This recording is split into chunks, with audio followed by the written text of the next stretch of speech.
Mapagmahal na Ama, sa iyong walang hanggang kabutihan, kami ay nagagalak at nagpapasalamat sa biyayang ipinagkaloob mo sa aming pamayanan.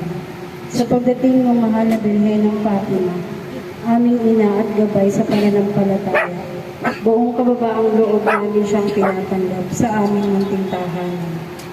O mahal na Birhen ng Fatima, ikaw na nagpapaalala sa mundo ng panalangin, pagsisisi at pagbabalik loob. Turuan mo kaming magmahal ng wagas manalangin ng may pananampalataya at mag-alay ng sakripisyo para sa kapayapaan ng sanlibutan.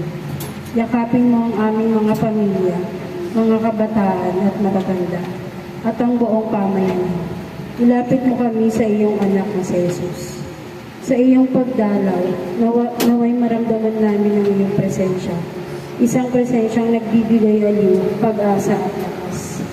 Ito ang aming taimtim na dalangin sa pamamagitan ni Kristo ang aming Panginoon.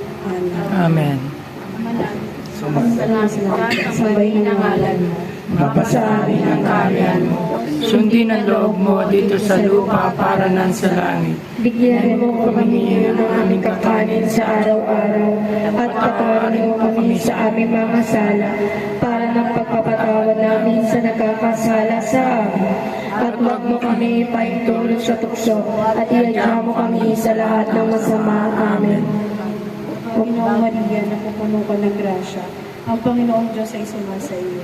Bukod kang pinagpala sa babaeng lahat, pinagpala naman ang anak ni Jesus. Santa Maria, Ina ng Diyos, ipanalangin mo kami makasalanan, ngayon at kung kami mamamatay. Amen.